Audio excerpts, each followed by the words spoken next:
जी hello दोस्तों, मैं हूं कमर चीमा। उम्मीद है आप लोग ठीक होंगे। दोस्तों, आपको पता है कि एक ग्रुप है जिसका नाम है क्वाड्रिलेटरल सिक्योरिटी डायलॉग, क्वाड के नाम से जाना जाता है। उसके बारे में कहा जाता था कि भारत जो है वो अपनी उसको एक सिक्योरिटी एंगल नहीं देना चाहता। सो भारत जापान, ऑस्ट्रेलिया और अमेरिका के साथ किसी किस्म का सिक्योरिटी पार्टनरशिप नहीं करना चाहता। या हमने माजी में, आपको ही पता होगा, डिस्कस किया था कि इंडिया बायलैटरल ताल्लुकात सिक्योरिटी पार्टनरशिप की तो बात करता है, लेकिन इंडिया एक मल्टीलैटरल फोरम के जरिए सिक्योरिटी की बात नहीं कर रहा। अब हुआ यूं है कि चारों मुल्क जो हैं ये first joint coast guard training शुरू कर रहे हैं जनवरी के अंदर। देखिए, अमेरिकन्स बड़े, जारी बात है, स्मार्ट प्लेयर है। उनको पता है कि स्टेप बाय स्टेप कैसे कनेक्शन बिल्ड करना है, कैसे, जिसे वो एक लफ्ज़ बोलते हैं हम, इंट्रोऑपरेबिलिटी। जो इंट्रोऑपरेबिलिटी है वो कैसे इस्टेब्लिश करनी है चारों फोर्सेस के दरमियान। ऑस्ट्रेलिया, जापान एंड अमेरिका की फ़ौजों के दरमियान तो ऑलरेडी बहुत ज़्यादा हम आहंगी है, लेकिन ये जो हम आहंगी इंडिया को साथ इंगेज करना चाह रहे हैं, ये इंपॉर्टेंट चीज़ है। अब मिसाल के तौर पे और ये जो फर्स्ट कोस्ट गार्ड ट्रेनिंग है ये जनवरी में शुरू हो रही है, और जिसमें आप ये समझ लें कि अब कोस्ट गार्ड जो होते हैं, सारी बात है, वो उनका काम समंदरों में होता है, उनका काम प्रोटेक्शन करना होता है, किसी भी HADR जैसे हम कहते हैं ना, ह्यूमैनिटेरियन एंड डिज़ास्टर रिलीफ जो होता है उसकी उसमें आप काम आते हैं। या समटाइम्स आपकी सिक्योरिटी के हवाले से लोग जो ड्रग्स, टेररिज्म या इन चीज़ों में इन्वॉल्व होते हैं, उनकी टेक केयर करना, उनको पकड़ना। सो इंडिया और जापान एंड ऑस्ट्रेलिया और अमेरिका जो हैं इसके ऊपर काम करना चाहते हैं। इसका मतलब है कि ये फर्स्ट स्टेप है जिसके ऊपर इंडिया एग्री हो गया है कि हाँ जी, हमें सिक्योरिटी पार्टनरशिप इकट्ठे करने की ज़रूरत है। एंड देन आपको मज़े की बात बताऊं, इंडिया चाइना, क्योंकि साउथ चाइना सी के अंदर बहुत सारी जगहों पे इंडियंस भी पेट्रोलिंग करते हैं, ईस्ट चाइना सी के अंदर पेट्रोलिंग करते हैं। अब उनको ये एक एडवांटेज मिल गया है कि जहाँ जहाँ इंडियंस मौजूद होंगे वो जापानीज़ के साथ मिलके, अमेरिकन के साथ मिलके, ऑस्ट्रेलियंस के साथ मिलके ये फ़राइज़ अंजाम दे सकते हैं। सो टेक्निकली जो कोस्ट गार्ड होते हैं उनका काम तो अपने बॉर्डर के इर्द गिर्द ही होता है, लेकिन फिर भी वो इससे आगे भी जा सकते हैं। बेसिकली तो एक लाइजन बिल्ड करने की ज़रूरत है। अब सुनने में ये भी आ रहा है कि ये जो एक्सरसाइजेज हैं ये जापान के इर्द गिर्द होंगी। सो पहली दफ़ा ही वो इलाके चुने हैं जो चाइना के करीब हैं। और ये बेसिकली आप समझ लें ट्रेनिंग एक्सरसाइज है। और इसमें चाइना का जो ग्रोइंग प्रेजेंस है ईस्ट चाइना सी के अंदर और साउथ चाइना सी के अंदर, उसको देखना है। So it means that the Indians are now ready कि हम अमेरिका के साथ मिलकर काम करने को तैयार हैं। अभी सुनने में आया था कि सितंबर के अंदर एक जो ये क्वाड्रिलेटरल सिक्योरिटी डायलॉग की जब ये मुलाकात हुई थी, आपको याद होगा, जब सारी लीडरशिप सितंबर में प्रेसिडेंट बाइडेन की जो डेलावेयर में रेजिडेंस है वहाँ पे गए थे, और वहाँ पे इन चीज़ों के ऊपर जो है वो डिस्कशन हुई थी।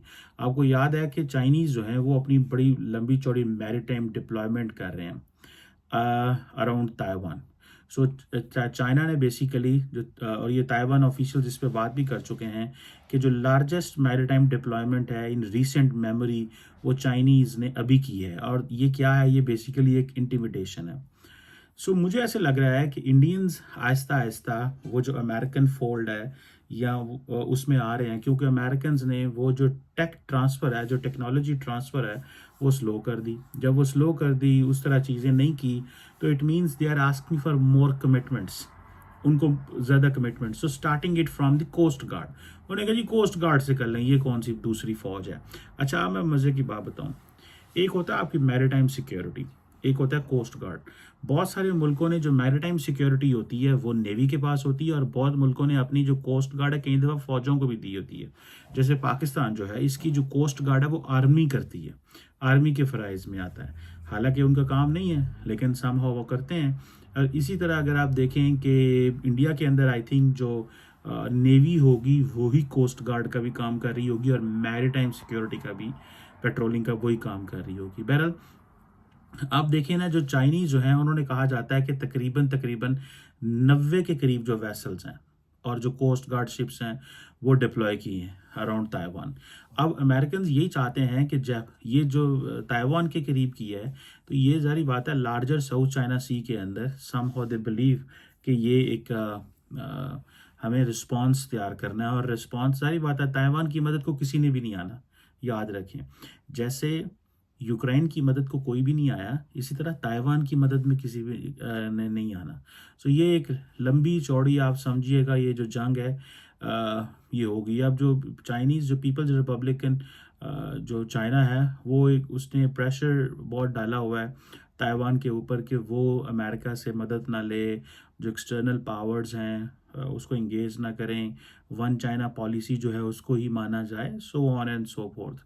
और जो चाइनीज़ गवर्नमेंट है वो समझती है कि ताइवान जो है वो पार्ट है चाइना का। सो ये जो ताइवान के इर्द गिर्द जितनी भी इन्वेस्टमेंट्स हो रही हैं, ताइवान के इर्द गिर्द जो कुछ हो रहा है, ऑब्वियसली इट्स इसके लिए अमेरिका ने तैयारियां तो करनी है।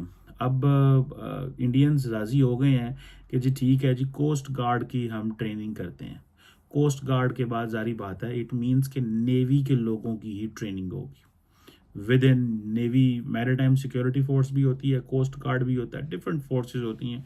कई दफ़ा ये चेंज भी करते रहते हैं, ठीक है। एक जो कोस्ट गार्ड के लोग हैं वो मैरीटाइम सिक्योरिटी में चले जाएंगे, मैरीटाइम सिक्योरिटी के लोग कोस्ट गार्ड में चले जाएंगे।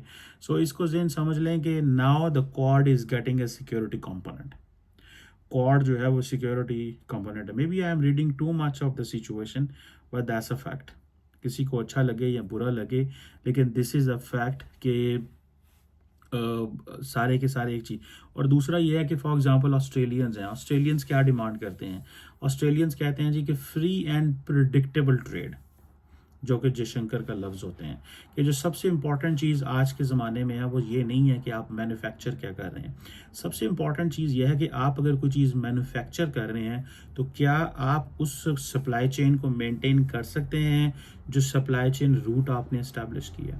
उसके लिए किन कंपोनेंट्स की ज़रूरत है, उसके लिए आपको नेवी की ज़रूरत है, उसके लिए आपको लॉजिस्टिकल सपोर्ट की ज़रूरत है, उसके लिए आपको जो है इस काबिल होना चाहिए कि आप अपनी मजबूत नेवी के ज़रिए इर्द गिर्द किसी भी मुल्क को आपकी ट्रेड को डिसरप्ट करने का चांस ना दें। ये चीज़ें तो हैं ना। सो अब ये चीज़ें सामने नज़र आ रही हैं। So free and predictable trade जो है ये हर मुल्क की एक डिमांड है। इसीलिए ये जो इंडियंस और सारे मिल के ये अब कोस्ट गार्ड को पहले ट्रेन करेंगे, फिर ये मैरीटाइम सिक्योरिटी में आएंगे, फिर मैरीटाइम सिक्योरिटी से फिर मालाबार एक्सरसाइजेस तो आपको ऑलरेडी पता है वो जो जिसे कहते हैं ना वो हो रही है। सो जो इसी तरह ट्रम्प जो है जब वो पावर में आते हैं, जब वो 20 जनवरी को हल्फ लेंगे, तो एक अमेरिका फर्स्ट अप्रोच ऑलरेडी वहाँ पे है। कहा जाता है, ये बात वैसे बड़ी इंपॉर्टेंट चीज़ है कि कहा जाता है कि अमेरिका फर्स्ट अप्रोच जो है ट्रम्प की तरफ से ये हेल्प आउट करेगी to weaken Quad and to strengthen जो चाइनीज स्टैंड्स। चाइनीज़ क्यों इंडिया के साथ अपनी चीज़ें नॉर्मलाइज कर रहे हैं, एक सवाल है ना। चाइनीज़ क्यों इंडिया के साथ अपने ताल्लुकात ठीक कर रहे हैं? वो इसीलिए ठीक कर रहे हैं कि जिस मोमेंटम के साथ अमेरिका अलायंसेस बना रहा है उसके खित्ते के अंदर, it is not good for the Chinese influence. ये चाइनीज़ इन्फ्लुएंस के लिए बिल्कुल भी ठीक नहीं है, ठीक है जी। सो ये चीज़ when I see this, when I look at this, तो आई पर्सनली बिलीव कि ये एक इम्पॉर्टेंट सिग्निफिकेंट चीज़ है। लेकिन जिस तरह डोनाल्ड ट्रंप है वो हर चीज़ में, वो डोनाल्ड ट्रंप साहब के हवाले से एक लफ्ज़ बोला जाता है, नेकेड ट्रांजैक्शनलिज्म। ही बिलीव्स, जैसे उन्होंने ताइवान को ये कहा है कि भाई पैसे दो, अगर तुम चाहते हो हम तुम्हारी सिक्योरिटी करें तब पैसे दो। साउथ कोरिया को उन्होंने कहा है कि तुम्हारे जो एक्सपेंसेस हैं वो 400 गुना ज़्यादा बढ़ जाएंगे, पैसे दो। जापान को कह रहे हैं पैसे दो। सब मुल्कों को वो कह रहे हैं कि जिन जिन मुल्कों के साथ हम काम कर रहे हैं उनको पैसे दो। सो जब जापान को ये कहा जाएगा कि अपने पैसे बढ़ाओ हमारे, हम तुम्हें सिक्योर कर रहे हैं, तो जारी बात है वो फिर क्वाड तो ना रह गया ना, वो तो फिर ये हो गया जी कि पैसे दो तो सिक्योरिटी ले लो। तो ये चीज़ें जो है ना ये बेसिकली अलायंसेस को कमज़ोर करती हैं। इसको हम बोलते हैं नेकेड ट्रांजैक्शनलिज्म। डोनाल्ड ट्रंप अपने आप को कहता है कि जी मैं इंटरनेशनल रिलेशंस की लैंग्वेज में वो अपने आप को कहता है as a pragmatic realist. Means कि जी मैं रियलिस्ट हूँ और मैं बड़ा प्रैग्मेटिक रियलिस्ट हूँ। इट मीन्स कि मैं अपने नेशनल इंटरेस्ट को देखूंगा। दूसरी तरफ जो रिपब्लिकन्स हैं वो कहते हैं कि ही बिलीव्स इन आइसोलेशनिज्म, जिस तरह की ये भी बात चल रही है, जिसमें वो कहते हैं जी कि टैरिफ्स लगाएंगे। अब सुना है कि अभी टैरिफ्स लगाए नहीं हैं, प्रॉपर बातें चल रही हैं, तो 1% इन्फ्लेशन अमेरिका के अंदर बढ़ गई है, महंगाई होना शुरू हो गई है। लोग जो हैं वो जारी बात है उसका फॉल बैक आना है। अगर अगर अमेरिका जो है वो कहेगा मुल्कों को कि मैं तुम्हारे ऊपर टैरिफ लगा रहा हूँ, जब सप्लाई रुकेगी तो वो डिमांड कैसे पूरी होगी? क्या ऑल्टरनेट मार्केट्स को ढूंढा गया है? क्या ऑल्टरनेट सप्लाई चेन को इंट्रोड्यूस कराया गया है? नहीं कराया गया है। ऑल्टरनेट सप्लाई चेन भी अवेलेबल नहीं है, मुल्कों को धमकियां भी लगा रहे हैं, और markets are always jittery. Markets work on sentiments के ऊपर काम करती हैं। तो जो मार्केट सेंटीमेंट के ऊपर काम करती है, तो वो उन्होंने तो रोज़ देखना है कि ये अमेरिकी सदर है, ये चाइना से ट्रेड और टर्की से, सॉरी, कनाडा से ट्रेड आ रही है, 25% टैरिफ लग जाना है, तो बस हम तो गए। लिहाजा वो इस फियर में ही चीज़ें जो हैं वो बढ़ रही हैं। So I think that is the reason मैं आपको बात कर रहा हूँ कि क्वाड जो है, इट कैन, ये जो अमेरिका फर्स्ट अप्रोच है ना, इसकी वजह से क्वाड वीक हो सकता है। लेकिन लेट्स सी इसमें क्या चीज़ निकलती है और क्या नहीं निकलती। बट फॉर अ मोमेंट जो चीज़ मुझे नज़र आती है वो यही है कि एक एक एक इंडिया ने नया पाथ अडॉप्ट कर लिया है, और वो पाथ ये है कि वो अपनी अमेरिका के साथ, जैसे मैं आपको कल भी बता रहा था कि बहुत सारा जो इक्विपमेंट हार्डवेयर जो रशिया से ले रहे थे, अब वो अमेरिका से लेंगे hardware.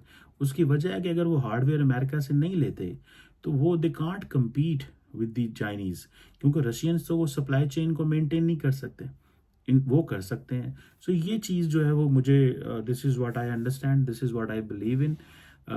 So let's see how it further unfolds. लेकिन जो बाइडन ने मेहनत की थी, गो के इंडियंस बार बार ये कहते हैं जी हम नर्वस नहीं है, लेकिन यू नो इंटरनेशनल रिलेशंस में every country is nervous. Every country believes कि जी उसका जो नेशनल इंटरेस्ट है वो कहीं कंप्रोमाइज़ ना हो जाए। सो डॉक्टर जयशंकर भी नर्वस है, डोनाल्ड ट्रंप की टीम भी नर्वस है, every one is nervous, because इसमें आपकी जो जो रिलेशंस होते हैं उसको आपने बड़े केयरफुली देखना होता है। सो नर्वस तो बहुत सारे लोग हैं, लेकिन क्या बनेगा, कैसे होगा? सो मुझे लगता है कि इंडिया ने वो लाइन अडॉप्ट करना शुरू कर दी है, क्योंकि इंडिया ने जब चाइना के साथ अपनी नॉर्मलाइजेशन की है, इसको अमेरिकन ने अच्छी नज़र से नहीं देखा। सो इसीलिए एंड देन फिर देखें, तीन तरफ से इंडियंस को अमेरिकन ने देखा है, तीन तरफ से। वन, रशिया, जिसकी पे अमेरिकन खुश नहीं है, तेल ले रहे हैं, खामोश रहे, large period of buying. Second, China की वजह से कि चाइना के साथ ताल्लुकात ख़राब थे, खुद ही ठीक कर लिए, खुद ही चाइना से ताल्लुकात ठीक कर लिए। सो अमेरिकन वुड नेवर लाइक के इस तरह का एमिकेबली चीज़ें जो हों। तीसरा, जो इंडिया ने अमेरिका के अंदर जो पन्नू वाले इंसिडेंट और ये चीज़ें करने की कोशिश की, जिसकी वजह से प्रॉब्लम ये इमर्ज हुआ कि जो इंडियंस हैं उनको एक नए लेंस से देखना शुरू कर दिया गया। उन्होंने कहा चाइना के साथ ये चीज़ें नॉर्मलाइज कर रहे हैं, हम कह रहे हैं कि माहौल ख़राब हो, रशिया के साथ ये तेल ले रहा है, हमारा वो सबसे बड़ा दुश्मन है, तो आपने S-400 लिया, हम खामोश रहे। आप इतनी बड़ी मिलिट्री सप्लाई चेन अपनी स्टैब्लिश की हुई, हम खामोश रहे। तो अब उन्होंने फिर दप्पन्नू के इंसिडेंट के ऊपर फिर उन्होंने पुश बैक करना शुरू कर दिया। उन्होंने कहा कि ये तो हमने इसके ऊपर बड़ी इन्वेस्टमेंट की है, तो नरेंद्र मोदी तो सिर्फ अपना नेशनल इंटरेस्ट देख रहा है, बाइडेन साहब को तो कोई फ़ायदा ही नहीं हो रहा। तो बाइडेन साहब को अगर कोई फ़ायदा नहीं होता तो फिर, तो ये चीज़ जो है ना, ये this is what I find, this is what I feel. मुझे लगता है कि एक लॉन्ग टर्म जो जो जो इंडिया है वो अप्रोच अडॉप्ट कर रहा है, वो ये है कि keep working with the Americans, America के साथ मिलके काम करो, अमेरिका को गुडविल जेस्चर्स दो, वरना हम एक मुश्किल में फंस जाएंगे, और वो मुश्किल है चाइना। वो मुश्किल है कि आप अपनी स्ट्रेटेजिक ऑटोनॉमी को इंडिपेंडेंटली अचीव नहीं कर सकते अगर जितनी देर तक अमेरिकन आपके साथ ना खड़े हों। सो इस चीज़ को थोड़ा सा आई पर्सनली बिलीव जहन में रखने की ज़रूरत है कि ये स्ट्रेटेजिक ऑटोनॉमी जो है ना, ये ऐसे नहीं अचीव होगी। अमेरिका के साथ मिल के इंडिया स्ट्रेटेजिक ऑटोनॉमी अचीव करेगा, वरना they can stop the growth any time. जो उन्होंने अदानी के साथ किया, हिंडनबर्ग रिसर्च रिपोर्ट। देन ये अभी जो उन्होंने कहा है जी कि ग्रीन एनर्जी के प्रोजेक्ट लेने के ऊपर उन्होंने ब्राइब करने की है और जुर्माना भी डाल दिया, स्टॉक भी कम हो गए। तो ये सारी चीज़ें जो है ना, they have understand. And then loss of Bangladesh is there, ठीक है जी। सो ये सारी चीज़ें वहाँ पे नज़र आ रही हैं उनको। सो वो समझते हैं कि you know strategic autonomy without an American support will not work. So we will have to address the interest of the United States of America.